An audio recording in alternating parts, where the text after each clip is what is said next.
Assalamualaikum warahmatullahi wabarakatuh. Alhamdulillahilladzi ja'ala al-laila wan-nahara khilfah liman arada an yadhakkara aw arada syukura. Allahumma salli ala nabiyyina Muhammadin sallallahu alaihi wasallam wa ala alihi wa ashabihi wa man sara ala nahjihi bi ihsanin ila yaumiddin. Amma ba'd. Jamaah Masjid Al-Aqsa Permata Bintaro yang mudah-mudahan senantiasa Allah jaga, Allah lindungi dan diberkahi pada pagi hari ini. Amin ya rabbal alamin. Kita awali kajian kita dengan membaca basmalah terlebih dahulu. Bismillahirrahmanirrahim. Kajian hari ini masih melanjutkan kajian Asmaul Husna Al-Wahidul Ahad bagian yang kedua. Pada pertemuan yang lalu kita membahas apa perbedaan Al-Wahid Al-Ahad. Dan kemudian kita lanjutkan dengan bukti-bukti rasional tentang keesaan Allah. Baik yang bersumber dari Al-Quran maupun contoh-contohnya atau bukti-buktinya di dalam kehidupan kita. Jamaah sekalian yang dimuliakan Allah Subhanahu wa taala. Hari ini kita akan melanjutkan Al-Wahidul Ahad dalam konteks apa yang Allah inginkan ya dalam kehidupan kita melalui nama Allah Al-Wahidul Ahad ini, yang Maha Esa, yang Maha Tunggal.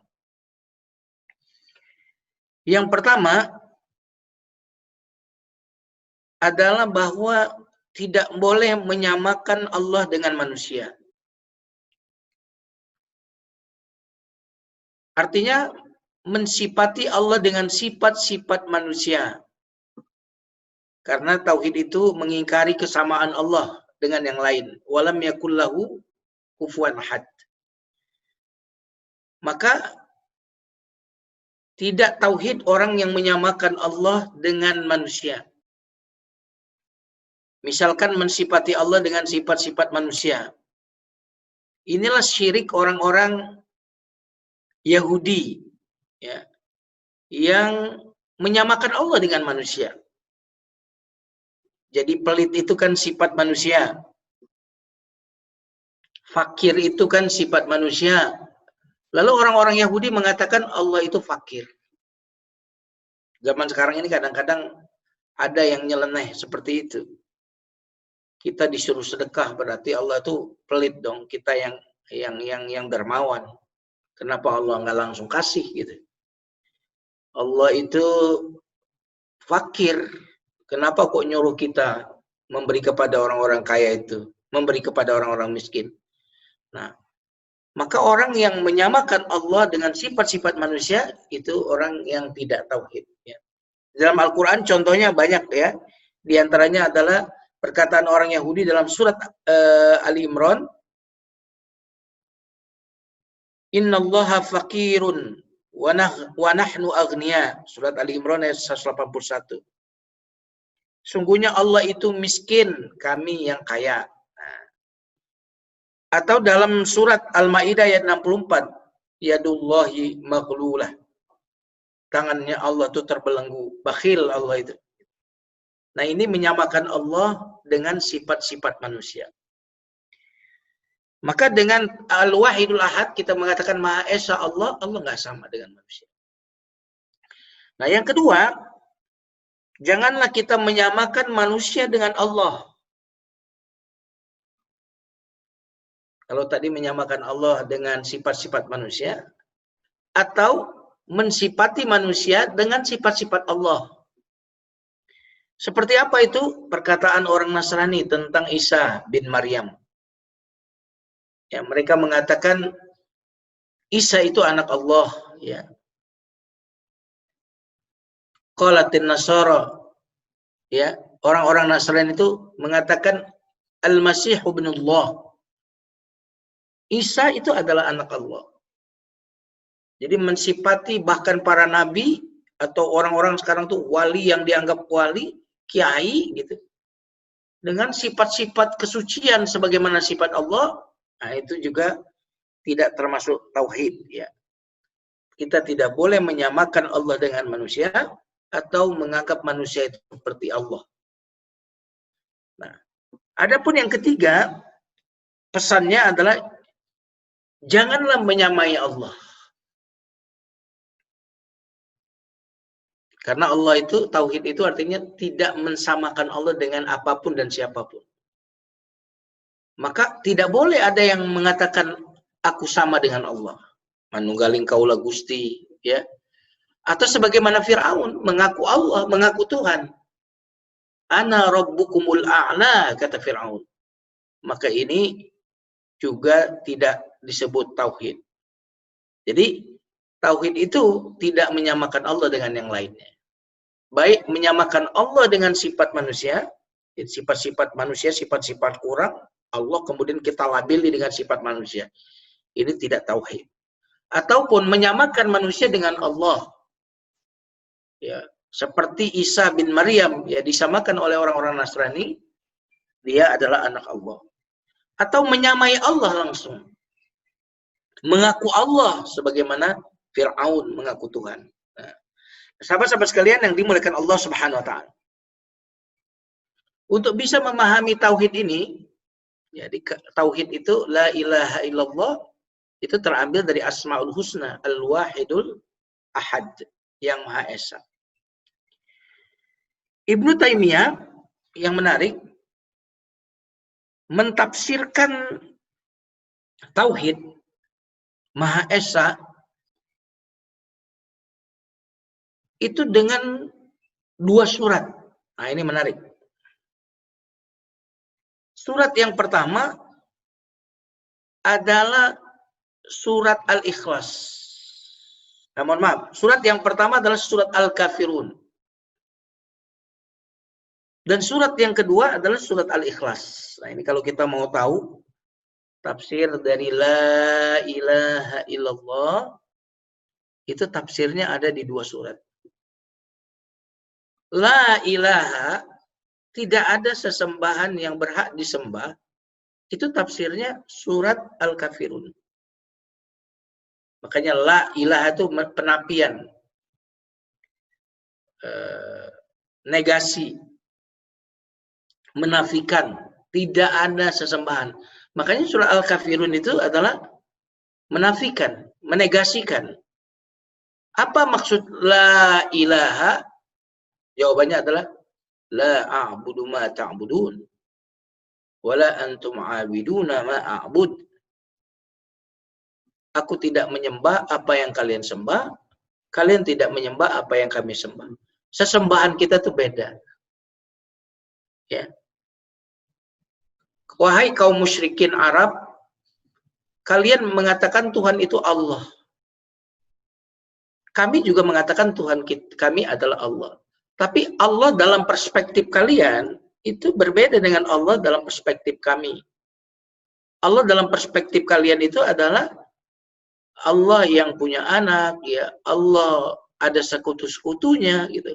Sehingga walaupun sama nama, jangankan beda nama, sama nama saja, itu ternyata ketika substansinya beda, enggak sama. Aku tidak menyembah yang kalian sembah. Kalian juga tidak menyembah apa yang aku sembah. Kemudian dijelaskan lagi di Al-Kafirun, wala ana 'abidum ma 'abadtum wala antum 'abiduna ma a'bud. Ya. Cara kita beribadah, tadi objek yang kita sembah itu beda. Cara kita pun menyembah beda. Saya tidak menyembah Allah dengan cara kalian, dan kalian tidak menyembah Allah dengan cara kami. Berbeda. Nah, makanya menafikan. Penafian. Makanya kalimat tauhid la ilaha dulu. Nah, apa tafsir daripada illallah, peneguhan, penetapan ini? Kecuali Allah adalah Qul huwallahu ahad. Makanya surah Al-Ikhlas penetapan semua sifatnya kan. Qul huwallahu ahad. Allahus samad. Lam yalid wa lam yulad wa lam yakul lahu kufuwan ahad. Inilah tafsir dari al-wahidul ahad atau kalimatut tauhid. Nah, sahabat-sahabat sekalian yang dimuliakan Allah Subhanahu wa taala. Mari kita lihat bagaimana Allah menyebutkan namanya Al-Wahidul Ahad dalam konteks-konteks yang bermacam-macam. Ya. Sehingga kita pun kalau mentauhidkan Allah, ya kira-kira harus konteksnya sama dengan konteks Al-Quran. Yang pertama adalah Allah menyebut keesaannya dalam konteks ibadah. Ya. Dalam konteks ibadah, kita hanya menyembah Allah saja. Ya. Qul inna salati wa nusuki wa mahyaya wa mamati lillahi rabbil alamin. Jadi kalau kita menyembah Allah, beribadah kepada Allah, berarti mentauhidkan Allah itu adalah hanya menyembah Allah saja, tidak kepada yang lain. Nah, ini dalam surat Al-An'am ayat 162 sampai 163. Qul inna salati wa nusuki wa mahyaya wa mamati lillahi rabbil alamin. La syarika lahu wa bidzalika umirtu wa ana awwalul muslimin. Nah, berarti mengesahkan Allah itu dalam ibadah. Ini namanya yang kemarin disebutkan oleh jamaah kita tauhid uluhiyah namanya. Ketika kita melakukan ibadah, ketaatan, kepatuhan hanya kepada Allah saja, maka ini adalah tauhid uluhiyah. Nah, sahabat-sahabat sekalian yang dimuliakan Allah, mungkin sebagian kita menyangka bahwa tauhid uluhiyah ibadah itu hanya dalam konteks sholat mungkin ya. Puasa untuk Allah gitu ya. Zakat untuk Allah saja. Nggak ada riya di situ. Padahal di surat Al-An'am tadi, ibadah itu bukan sekedar ibadah ritual. Bahkan dalam surah Al-An'am tadi disebutkan hidup kita pun, ya, jadi bahkan disebut inna sholati, sholatku, wa nusuki, menyembelih sampai menyembelih binatang pun untuk Allah. Wa mahyaya, dan kehidupanku. Berarti seluruh aktivitas kita itu kita peruntukkan untuk Allah. Ya, bukan cuma sekedar sholatnya untuk Allah, akan tetapi bisnisnya pun orientasinya ketika bisnis bukan sekedar kaya gitu, tetapi untuk mengabdi kepada Allah. Bernegara pun untuk Allah, gitu. Berpolitik pun untuk Allah, menikah pun untuk Allah, untuk mencari ridho Allah. Bukan semata-mata bersenang-senang seperti binatang, gitu. Lalu selesai. Tapi kita punya risalah, yaitu untuk Allah Subhanahu wa Ta'ala. Nah, sahabat-sahabat sekalian yang dimuliakan Allah Subhanahu wa Ta'ala. Nah, ini yang tauhid yang disebut dengan tauhid uluhiyah. Nah, ditegaskan lagi misalkan dalam surat Al-Bayyinah, wa ma umiru illa liya'budullaha mukhlishina lahuddin. Tidaklah diperintahkan kecuali beribadah kepada Allah dengan ikhlas. Artinya murni untuk Allah. Nah, maka ketika kita mengatakan Maha Esa Allah, oh Maha Esa Allah, dalam artian dia satu-satunya tujuan saya. Dalam sholat saya, dalam puasa saya, dalam bekerja saya, dalam menikah saya, dalam berpolitik saya, dalam berbisnis saya, tujuan saya cuma Allah. Nah, ini berarti kita tidak pernah membentrokkan antara keinginan kita dengan keinginan Allah. Misalkan Allah, keinginan Allah kita letakkan di kanan, keinginan kita letakkan di kiri. Nah, sehingga kadang-kadang ketika terjadi bentrok, kok keinginan Allah nggak menguntungkan dunia saya? Nah, mana ini ujian bagi kita? Kalau saya nggak ngikuti keinginan Allah, nggak jadi dong saya dapat triliunan gitu. Tapi kalau saya mengikuti keinginan saya, dapat triliunan saya. Nah, ini pertentangan. Nah, orang yang tauhid, dia menyatu keinginannya dengan keinginan Allah. Saya ingin A, Allah ingin B, maka saya tinggalkan keinginanku, aku tinggalkan keinginan diriku untuk mengikuti keinginan Allah Subhanahu wa taala. Itu namanya tauhid uluhiyah. Dia hidup untuk Allah. Dan di dalam sejarah ini dibuktikan ya. Banyak sekali bukti-bukti yang kita bisa sampaikan ya. Saya ambil contoh misalkan bagaimana Bilal ya disiksa. Bilal itu untuk selamat dari siksaan cukup dengan pura-pura kafir aja kan, ketika dia dijemur, dipukuli. Kalau dia keluar dari Islam, maka dia insya Allah akan selamat. Nah, tetapi dia itu selamat fisik itu keinginan dia, tapi yang diinginkan oleh Allah dia tetap bertauhid. Makanya sampai dijemur gitu ya, dipukuli, ditindih batu, dia tetap mengatakan ahad, ahad, ahad. Saking mahalnya itu kalimat tauhid. Atau misalkan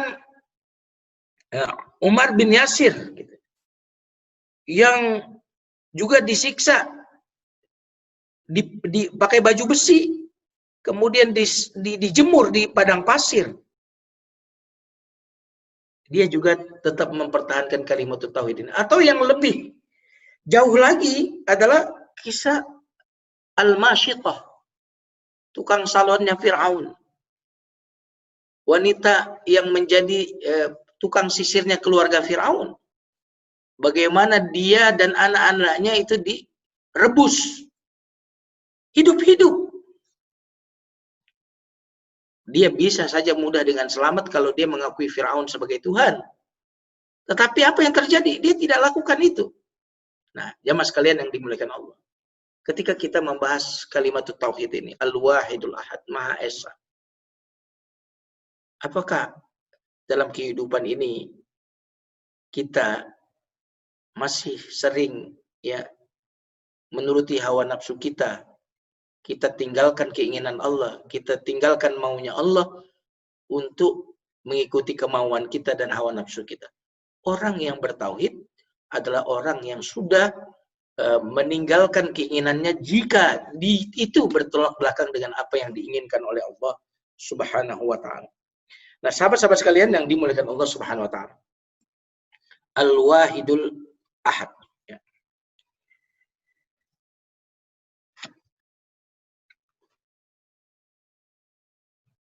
Nah, jadi konteks yang pertama adalah konteks ibadah. Berarti ibadah ikhlas hanya untuk Allah saja. Konteks yang kedua masih juga terkait dengan ibadah tadi, yaitu kepasrahan. Dalam surat Al-Hajj misalkan ayat 34 Allah Subhanahu wa taala berfirman, "Fa ilahukum ilahun wahidun falahu aslimu." Sesembahan kalian atau Tuhan kalian adalah Allah yang Maha Esa. Falahu aslimu, dan hanya kepadanya kalian tunduk, pasrah, patuh. Nah, ini juga konteksnya juga sama, ibadah dan kepasrahan. Makanya belum lama kan kita Idul Adha ini sebenarnya adalah bagaimana kita mengevaluasi ketauhidan kita bercermin dengan tauhid Nabi Ibrahim. Makanya Nabi Ibrahim disuruh oleh Allah untuk menyembelih Ismail. Nah, orang yang anak tunggal satu-satunya, yang sangat dia cintai, yang dia tunggu-tunggu berpuluh tahun itu. Setelah anak ini sudah mulai bisa membantu peran ayahnya, bahkan menggantikan ayahnya, tiba-tiba Allah suruh sembelih itu. Nah, bayangkan itu. Anak soleh, anak yang sangat dicintai, anak yang memiliki sifat-sifat mulia, Allah suruh sembelih itu. Di sini tauhid diuji gitu. Antara cinta kita dengan cinta Allah. Nah, kita ini kan rata-rata yang kita cintai inline dengan cinta kita kepada Allah tuh indah gitu. Bisnis kita kok sesuai dengan syariat Allah. Nah, itu enak gitu. halal secara syar'i gitu ya. Cari nafkah kita pun sesuai dengan syariat Islam, nggak melanggar. Bisnis kita, usaha kita, itu kita tidak teruji di situ tuh ketauhidan kita. Akan tetapi ketika ya, apa yang maunya Allah itu bertentangan dengan kepentingan kita. Kalau kita mengikuti Allah, hilang keuntungan kita. Ya. Kalau kita tidak mengikuti Allah, banyak keuntungan kita. Maka Allah katakan, sembelih Ismailmu. Nah, disinilah ujian ketauhidan. Makanya orang-orang yang tidak mampu meninggalkan yang haram-haram, ya, tidak mau meninggalkan yang haram-haram, yang dilarang oleh Allah, nah, itu orang-orang yang berarti masih problem tauhid. Perhatikan ketika Nabi Ibrahim meletakkan Hajar di sebuah lembah itu. Tentu bagi seorang istri, keinginannya adalah bersama suami, dekat dengan suami. Kalaupun ditinggalkan di satu tempat, mungkin tempatnya yang ada kehidupan gitu. Tapi ini Hajar ditempatkan di sebuah lembah yang tidak ada air, tidak ada kehidupan, tidak ada siapapun kecuali mereka berdua di situ. Maka pertanyaannya, apakah Allah yang memerintahkan engkau menempatkan kami di sini, wahai Ibrahim, wahai suamiku? Maka Nabi Ibrahim pun mengangguk. Dengarkan itu. Dia tauhidnya. Dia berlepas diri dari makhluk hanya untuk bergantung kepada Khalik Allah Subhanahu wa taala. Oh, kalau Allah yang memerintahkan, dia tidak akan menelantarkan. Nah, ini tauhid yang luar biasa. Hanya bergantung kepada Allah. Dia berlepas diri dari ketergantungan kepada makhluk Hajar. Allah yang memerintahkan, ya kalau Allah yang memerintahkan, dia tidak akan menelantarkan. Subhanallah. Tauhid yang sangat luar biasa. Ismail pun begitu. Fanzur madza tara, bagaimana pendapatmu? Nah, aku disuruh Allah untuk menyembelihmu.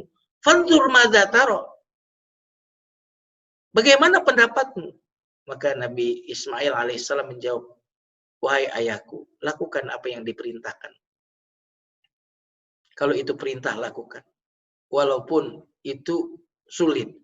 Walaupun itu bertentangan dengan keinginanku untuk hidup, untuk bersamamu. Kalau Allah perintahkan, lakukan. Subhanallah. Ini tauhid yang luar biasa. Jadi ketauhidan itu justru bisa terlihat saat kita, saat keinginan kita bertolak belakang dengan keinginan Allah. Mana yang kita utamakan, mana yang kita dahulukan. Nah, sahabat-sahabat sekalian yang dimuliakan Allah Subhanahu wa taala. Ini konteks tauhid yang kedua ya. Yang pertama tadi adalah keikhlasan kepada Allah, konteksnya beribadah kepada Allah harus ikhlas ya. Tidak riya, tapi kita melakukan ibadah itu motivasinya, tujuannya hanya untuk Allah. Yang kedua adalah konteksnya adalah patuh, taat. Nah, makanya di dalam agama kita disebutkan la ta'ata li makhlukin fi ma'siyatil khaliq. Tidak ada ketaatan kepada makhluk dalam rangka kemaksiatan kepada Khalik. Jadi saya taat kepada ayah ibu saya kalau perintahnya itu tidak melanggar perintah Allah. Kalau dia melanggar perintah Allah, maka saya tidak boleh taati perintah yang melanggar itu. Kalau punya bos memerintahkan sesuatu, kalau perintahnya itu tidak melanggar syariat, saya taati.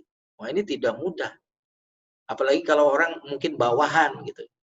Apalagi kalau orang itu punya atasan. Nah, maka tauhid ini luar biasa. Tauhid ini seolah-olah ingin mengatakan, aku akan mentaatimu, wahai manusia, selagi itu tidak bertentangan dengan Rabbku, dengan Allah. Kalau perintahmu itu bertentangan dengan perintah Rabbku, aku tidak akan taatimu. Oh, kata atasannya, kalau begitu saya pecat kamu. Kalau begitu saya PHK kamu. Kalau begitu saya kurangi gajimu. Maka orang-orang yang bertauhid, silakan. Karena yang menggajiku adalah Allah, yang memberi rezeki kepadaku adalah Allah. Nah, ini namanya tauhid. Nah, sahabat-sahabatku yang dimuliakan Allah Subhanahu wa taala. Mari kita lihat konteks yang lainnya. Tauhid dalam konteks yang lain adalah konteks dakwah.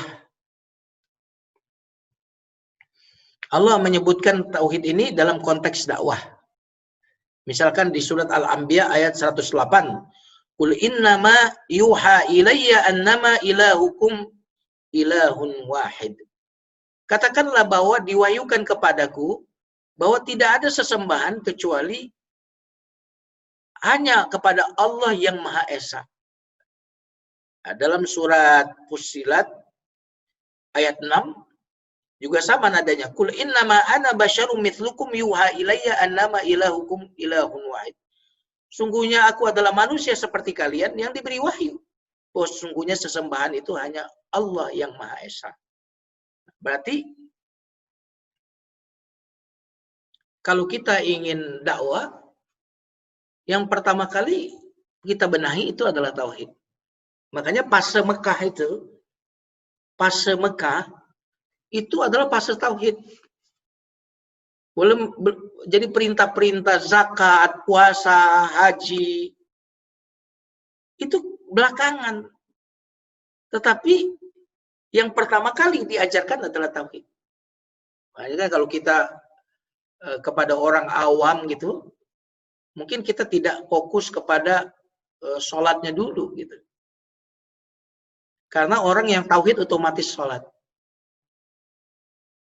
Karena gini, kalau kita meyakini bahwa hanya Allah yang ngasih rezeki, hanya Allah yang bisa menjaga kita dari virus corona, hanya Allah, menghanyakan Allah itu tauhid.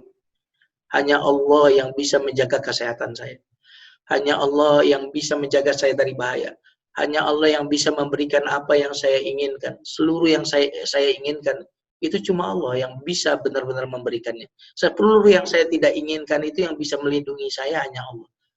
Oh, ketika kita mengesahkan Allah dalam rububiyah tadi, ya, itu namanya rububiyah. Mengesahkan Allah dalam rububiyah, hanya Dia yang melindungi saya, hanya Dia yang memberi makan kepada saya, hanya Dia yang memberikan rezeki kepada saya. Nah, itu namanya rububiyah. Konteksnya pemeliharaan. Maka baru ketika kita meyakini itu, berarti hanya kepada Dia. Jadi uluhiyah itu konsekuensi dari rububiyah sebenarnya. Makanya kalau orang rububiyahnya bagus, betul-betul dia meyakini bahwa hanya Allah Rabb. Nah, yang membuat orang itu munafik itu ada Tuhan yang lain selain Allah di dalam hatinya. Oh, yang membuat saya ini bisa maju, membuat saya ini bisa eksis karena sipulan. Makanya saya harus cari muka kepada sipulan. Jadi banyak dia yang dia kemudian patuhi, taati, kalau bisa menyenangkan semuanya. Karena dia tahu bahwa nasib dia bergantung kepada sekian orang itu. Nah, maka kemunafikan itu hanya ada ketika tauhid rububiyah kita lemah. Ketika tauhid rububiyah kita mantap, maka kita tidak akan menjadi orang yang munafik. Kenapa saya harus menyenangkan si fulan itu kalau itu membuat Allah murka? Oh, yang ngasih rezeki saya Allah gitu. Jadi kemunafikan itu sekali lagi itu akibat dari kemusyrikan. Nah, orang-orang yang munafik itu ada kemusyrikan di dalam hatinya. Dia menyangka bahwa nasibnya, keadaannya ditentukan oleh banyak orang. Tapi orang yang tauhid rububiyah, dia mengatakan nasibku, diriku ini yang mengatur hanya Allah Subhanahu wa taala. Nah, sahabat-sahabat sekalian yang dimuliakan Allah Subhanahu wa taala, karena itulah kepada orang-orang yang belum taat di jalan Allah itu, maka fase pertama dakwah kita adalah tentang tauhid. Kita kenalkan dia dengan Allah terlebih dahulu. Nah, sahabat-sahabat sekalian yang dimuliakan Allah Subhanahu wa taala.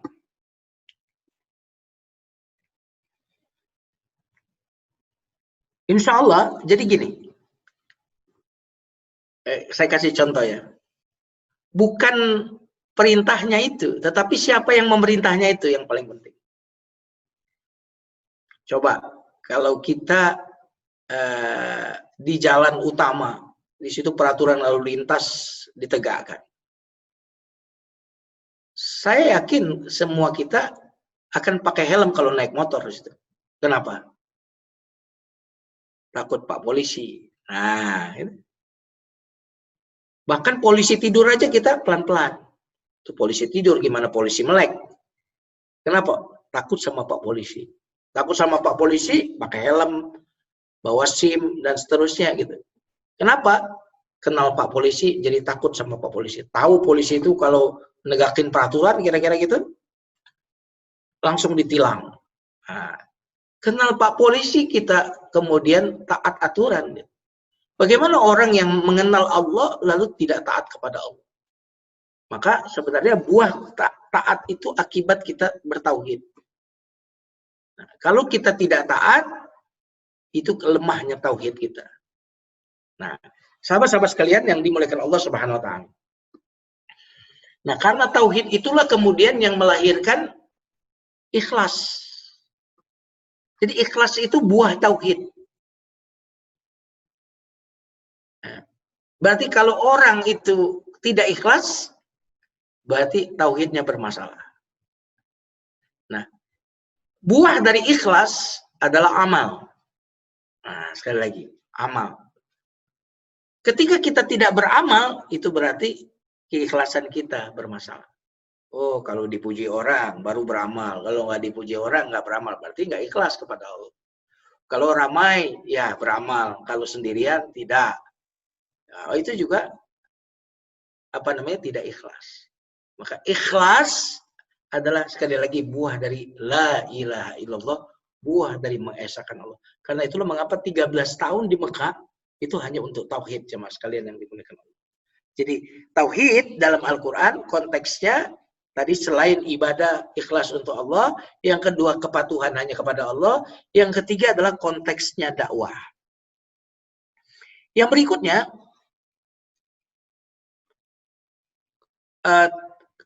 nama Allah Al-Wahid itu konteksnya adalah memahasucikan Allah. Ya, contohnya di surah Az-Zumar ayat 4, "Lau aradallahu ayyattakhidha waladan lastafa mimma yasha." Seandainya Allah ingin memiliki seorang anak, maka Allah akan memilih siapa yang dia kehendaki. Lalu di ujungnya apa? Subhanahu, maha suci Allah dari memiliki anak. Wallahul wahid. Hanya dia yang maha esa, dia maha esa. Tuh, konteksnya subhana, maha suci, maha suci. Atau di dalam surat An-Nisa ayat 171, wala taqulu salasah. Jangan kamu katakan Tuhan itu 3. Intahu. Tinggalkan itu. Di ujungnya innamallahu ilahu wahid. Allah itu maha esa. Atau di surah Al-Maidah ayat 73 misalkan, laqad kafaral ladzina qalu innallaha tsalitsu tsalatsa. Sungguh kafir orang yang mengatakan Allah itu satu di antara 3. Nanti ayat berikutnya subhana, maha suci Allah, maha suci Allah. Nah, jemaah sekalian yang dimuliakan Allah Subhanahu wa taala. Ini kira-kira konteks tauhid di dalam Al-Qur'an. Nah, setelah kita mempelajari ini, maka kalau kita tahu bahwa yang ngasih rezeki kita adalah Allah, ya, yang mengasih kesehatan kita adalah Allah, yang menjamin masa depan kita adalah Allah, yang bisa menjauhkan kita dari bahaya apapun adalah Allah, cuma Dia satu-satunya apa yang akan berbuah. Kalau begitu saya akan caper hanya kepada Dia saja. Nah, ini yang menarik ya. Saya akan carikan ayat yang sangat indah ya. Nah, orang tuh kalau udah tauhid Pak, hidupnya itu menjadi tenang. Karena tujuannya cuma satu. Tidak bercabang-cabang, tidak bercerai-berai. Tapi kalau orang itu Tuhannya tidak satu, berarti arah yang dia ingin tuju itu bercabang-cabang dan bercerai-berai. Nah, saya mau kasih analogi sebelum saya sebutkan ayatnya.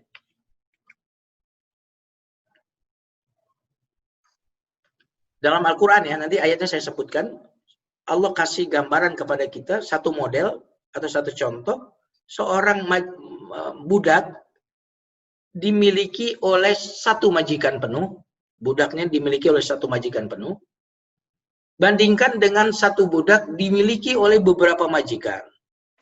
Yang majikannya ini bertengkar berselisih. Maka kata Al-Quran, nanti saya sebutkan ayatnya, apakah sama nih keadaan dua budak ini? Tentu jawabannya beda dong. Gitu.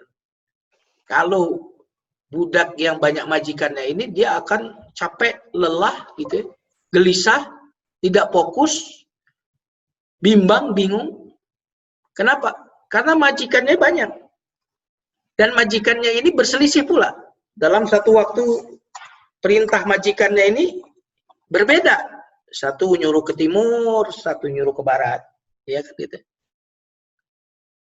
Dalam waktu bersamaan. Nah, orang seperti ini munafik kadang-kadang. Oh, kok dia kadang-kadang ke pro si ini loh. Terus kemudian kok berubah ke begini, begitu. Kadang arah angin ke kanan, dia ke kanan. Arah angin ke kiri, dia ke kiri. Nggak jelas.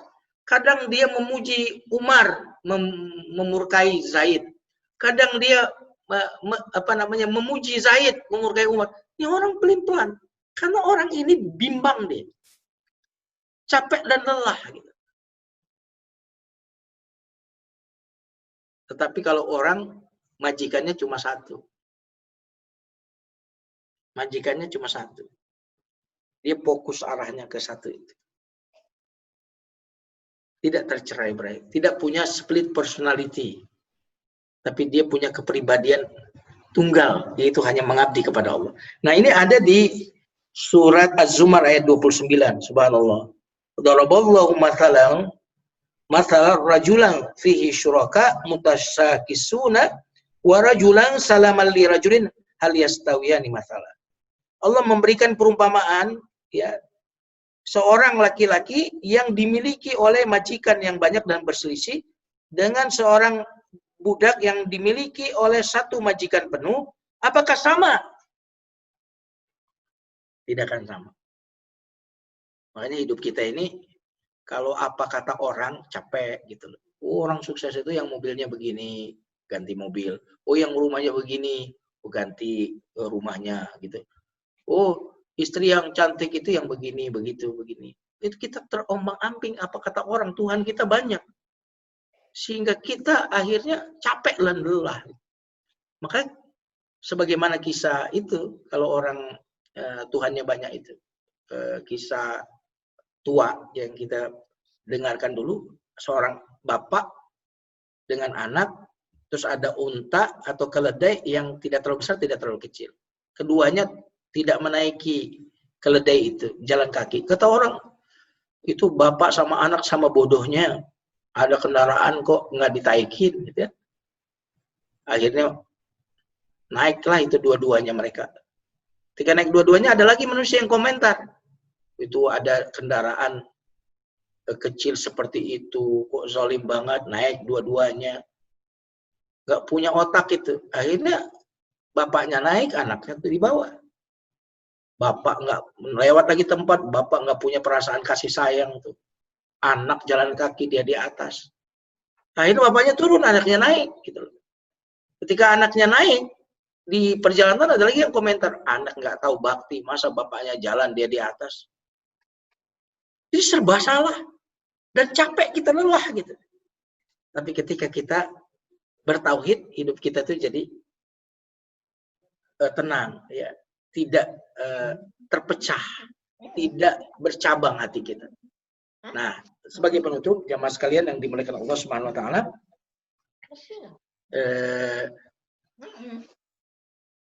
adalah ayat Al-Quran yang saya bacakan yang mengajarkan kita tentang ikhlas, yaitu surah An-Nahl ayat 66. An-Nahl ayat 66. Allah Subhanahu Wa Taala berfirman, Qul innalakum fil an'am wa innalakum fil an'ami la'ibrah nuskikum mimma fi butunihi min baini farthi wa dabin labanan khalisan sa'ighal lisyaribin. Allah memberikan kepada kalian pelajaran dalam binatang ternak. Kami beri kalian minum yang keluar antara tempat kotoran dan darah. Apa itu? Susu yang murni. Nah, bahasa Qur'annya itu susu yang ikhlas. Terjemahnya tuh murni. Padahal bahasa aslinya labanan khalisan, susu yang ikhlas. Nah, ini menarik sekali, susu yang ikhlas. Berarti susu yang murni. Kenapa? Karena keluarnya di antara tempat keluarnya darah dan kotoran. Tapi ternyata susu ini murni, tidak bercampur darah dan tidak bercampur kotoran. Pertanyaan saya, mau nggak minum air susu itu kalau kecampur dikit kotorannya sapi tadi? Dikit aja, pasti nggak kita minum. Atau campur darah, nggak kita minum. Kenapa? Karena nggak murni, Ustaz. Saya nggak mau susu bercampur kotoran dan darah. Nah, menariknya adalah kita ini kan nggak mau meminum susu yang bercampur kotoran dan darah. Tetapi kita mempersembahkan kepada Allah amalan yang bercampur. Ya, bukan untuk Allah, tapi untuk si fulan, untuk si fulan, untuk si fulan. Nah, maka jamaah sekalian yang dimuliakan Allah Subhanahu wa taala, mudah-mudahan setelah kita memahami Al-Wahidul Ahad ini, kita paham apa arti la ilaha illallah, yang sampai kalimat itulah kemudian bila disiksa, Masyitah kemudian juga dipanggang atau direbus beserta anak-anaknya, dan mereka rela mati demi itu semuanya. Nah, apakah kalimat la ilaha illallah itu telah meresap di dalam hati kita? Nah, kalau udah meresap, maka kita berarti udah merdeka dari selain Allah. Gitu. Tapi kalau kita tidak la ilaha illallah, kita menjadi budak bagi selain Allah. Tapi kalau kita la ilaha illallah, berarti kita merdeka dari selain Allah. Sekali lagi, tapi kalau kita tidak la ilaha illallah, kita menjadi budak bagi selain Allah Subhanahu wa taala. Inilah kalimat kemerdekaan kita, dan pas sekali di Agustus ini kita kok bisa membahas Al-Wahidul Ahad, karena sesungguhnya kemerdekaan sejati adalah ketika kita keluar dari penghambaan kepada selain Allah, hanya menghambakan diri kepada Allah Subhanahu wa taala. Ini kira-kira yang saya bisa sampaikan. Silakan kepada host untuk memandu. Ya, terima kasih Ustaz atas penjelasannya mengenai ketauhidan. Ini kita lanjutkan ke pertanyaan aja Ustaz ya. Silakan. Ini ada pertanyaan tertulis, tapi terlalu panjang nih Ustaz. Tapi cuma saya ambil kesimpulannya aja ya. Ya. Kesimpulannya adalah saya minta tolong bantu nasihat sehingga saya bisa membersihkan akidah saya, sehingga hati saya bisa lebih bersih dan ikhlas, sehingga saya pasrah bisa mengalahkan rasa sakit. Soalnya ini ada sakit Ustaz, diberikan Allah musibah sakit. Jadi bagaimana caranya ini secara mengikhlaskan sehingga bisa pasrah bahwa sakit itu semua dari Allah, pemberian Allah gitu Ustaz. Terima kasih Ustaz. Ya, sebenarnya ini menarik ini. Dengan tauhid, insya Allah rasa sakit itu hilang. Ya, kenapa? Karena rasa sakit itu berarti, sakit itu kan di dalam hati ya. Berarti ada sesuatu yang kita taruh di hati selain Allah. Jadi kita meletakkan selain Allah itu di hati. Nah, ketika selain Allah itu ada di hati, ketika hilang dari hati, makanya sakit hati. Meletakkan harta di hati, harta hilang, maka kita sakit hati. Ya, meletakkan popularitas di hati, hilang popularitas, sakitnya itu di hati. Jadi apapun yang membuat kita sakit hati, itu berarti memberitahu kita apa yang selama ini kita letakkan di hati kita.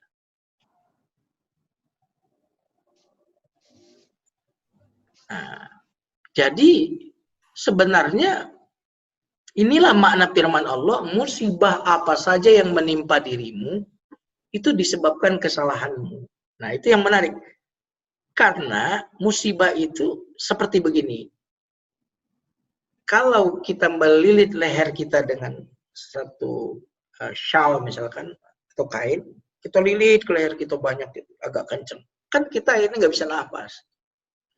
Lalu saat kita nggak bisa nafas, kita bilang, kok saya nggak bisa nafas?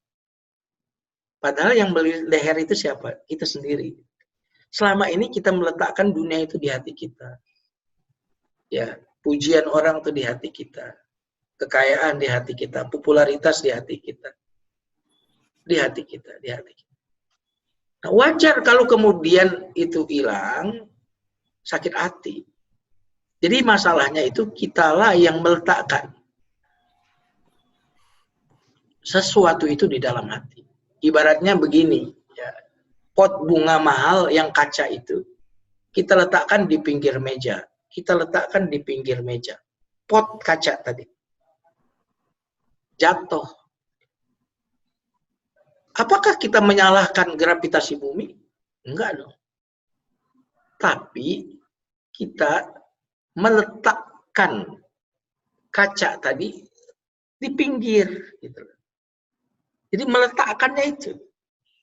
Nah, ini sekali lagi, maka selagi dunia itu besar di hati kita, ya, ada yang besar selain Allah di hati kita, maka sepanjang itulah kita akan sakit hati. Tetapi ketika kita mengatakan tidak ada yang lebih besar dari Allah, yang lain kecil. Di hati saya cuma ada Allah. Sehingga hanya Allah bagi saya yang termahal dalam hidup saya. Selain Allah itu di hadapan Allah kecil. Nah, ini akan membuat kita akhirnya melepaskan selain Allah dari hati kita. Ini jawaban yang pertama. Jawaban yang kedua, sebenarnya justru rasa sakit itu cara Allah membersihkan hati kita dari selain Allah. Contohnya begini, saya mau duduk di sebuah kursi, pas saya duduk, di situ ada paku atau ada kerikil. Waktu saya duduk ada kerikil, kan otomatis saya tidak jadi duduk di situ. Nah, berarti rasa sakit tadi perintah bagi kita, jangan duduk di situ, duduk di tempat yang lain.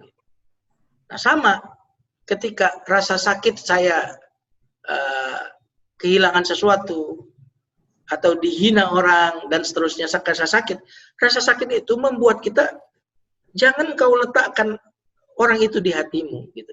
Jangan kau letakkan harta itu di hatimu. Jangan kau letakkan dunia itu di hatimu. Kamu pindahkan itu. Gitu. Jangan letakkan. Kamu sakit hati kalau kamu letakkan itu. Nah ini caranya. Inilah makna la ilaha illallah. Gitu. Semua selain Allah itu bukan tujuan saya. Nah, berarti satu-satunya tujuan adalah Allah. Yang lain tuh bukan tujuan. Karena bukan tujuan, letaknya bukan di hati, tapi letaknya di tangan saja. Sehingga kalau sakit, ya nggak sakit hati. Sakitnya di tangan aja. Gitu kira-kira, Mas. Terima kasih Ustadz atas penjelasannya yang untuk pertanyaan tadi yang pertama. Ini ada pertanyaan lagi Ustadz, ada 2 pertanyaan. Bagaimana cara kita membuat agar bisnis kita benar-benar tujuannya hanya kepada Allah? Ini bisnismen ini kelihatannya Ustadz. Dan yang kedua, bagaimana latihan atau prakteknya sehari-hari agar semua niat dan perbuatan kita hanya kepada Allah Subhanahu wa Ta'ala semata? Ya. Silakan Ustaz. Pertanyaan yang bagus ya buat Pak Muhammad Al-Harith ya. Semoga Allah lancarkan bisnis Bapak ya. Bagaimana cara membuat bisnis kita agar benar-benar tujuannya hanya kepada Allah? Yang pertama adalah tentu bukan hanya tujuannya, ya, tetapi cara-caranya. Ya. Tujuannya berarti keuntungannya ini untuk di jalan Allah. Keuntungannya untuk membela agama Allah. Itu pertama dari aspek tujuan. Jadi bukan cuma untuk kaya. Bukan cuma untuk punya rumah mewah. Tetapi untuk sebesar-besarnya kemanfaatan bagi agama Islam ini. Bagi perjuangan dakwah ini. Yang kedua, bahwa bisnisnya ini secara teknis tidak melanggar syariat. Atau dalam bahasa MUI-nya halal. Ya. Halal transaksinya. Ya. Halal teknisnya. Produk yang dijual halal. Cara-caranya juga halal. Nah, karena tujuan yang baik, mulia, itu tidak menjadi sesuatu yang haram jadi halal. Ya. Jadi untuk Allah tujuan, kemudian juga sesuai dengan syariat Allah cara-caranya.